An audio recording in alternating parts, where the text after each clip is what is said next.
रतन टाटा की सादगी और बड़े फैसलों की पूरे देश में तारीफ होती है। रतन टाटा के बारे में कहा जाता है कि उनकी अरबपति होते हुए भी वो एकदम साधारण तरीके से रहते थे। इसी के साथ नियम और अनुशासन के पालन को लेकर भी रतन टाटा काफी सख्त माने जाते हैं। लेकिन जिंदगी में एक समय ऐसा भी आया जब रतन टाटा को 4600 रुपए जुर्माना भरना पड़ा। मीडिया रिपोर्ट्स के अनुसार एक बार किसी काम से रतन टाटा जर्मनी गए थे। वहां एक दोस्त के साथ हैम्बर्ग गए। वहां उन्होंने एक होटल में खाना ऑर्डर किया। दोनों लोग खाना खाने बैठ गए। जब दोनों ने खाना खा लिया तो बिल के पैसे रखकर वहां से उठने लगे।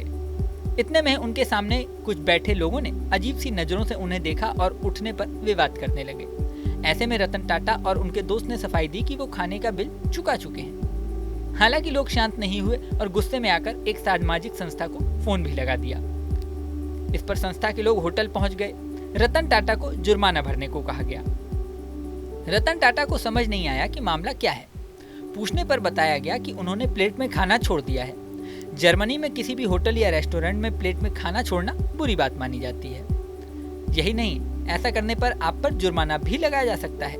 रतन टाटा को 50 यूरो यानी उस समय के हिसाब से 4600 रुपए जुर्माना भरना पड़ा। हालांकि इस घटना से रतन टाटा के मन में जर्मनी के लिए इज्जत बढ़ गई थी। उन्होंने कहा कि जिस देश के नागरिक इतने सभ्य और ऊंची सोच रखते हैं वो विकसित होगा ही। हालांकि कई ऐसे भी मौके रहे जब रतन टाटा की सादगी की तारीफ हुई। इसमें से एक प्रसिद्ध घटना दोराबजी टाटा पार्क के उद्घाटन की भी है। रतन टाटा 2001 में जामाबोडा में बने दोराबजी टाटा पार्क का उद्घाटन करने आए थे। ये पार्क पर्यावरण संरक्षण की दृष्टि से बनाया गया था। पार्क बनाने के लिए उस समय गड्ढों को भरने और समतलीकरण के लिए उड़न राख का इस्तेमाल किया गया था, जो उनकी ऊंची सोच को दर्शाता है। मीडिया रिपोर्ट्स के अनुसार कोलियरी डिवीजन के पास एक कर्मी ने बताया कि पार्क के निदेशक के बंगले पर पत्रकार वार्ता थी। जैसे ही रतन टाटा वहां पहुंचे, पता चला कि कुछ गेस्ट नाराज हो गए हैं। रतन टाटा ने उनके मूड को तुरंत भांप लिया। इसके बाद वो खुद चाय की ट्रे लेकर आगे बढ़े और जितने भी गेस्ट थे उन्हें खुद चाय दी। इतना बड़ा पद और ऐसी विनम्रता, ये देखकर पूरा माहौल बदल गया। जो भी लोग नाराज थे तुरंत शांत हो गए और सारा माहौल बदल गया।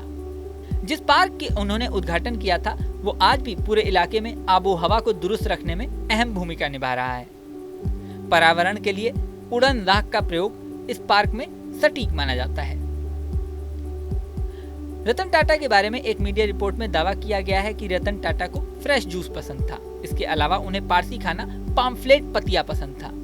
रतन टाटा को शमसी मच्छी के साथ धमसा विद ब्राउन राइस पसंद था। रतन टाटा किसी भी तरह की ड्रिंक्स यानी शराब नहीं लेते थे। इसके अलावा मार्केट की आइसक्रीम भी उन्हें बिल्कुल पसंद नहीं थी।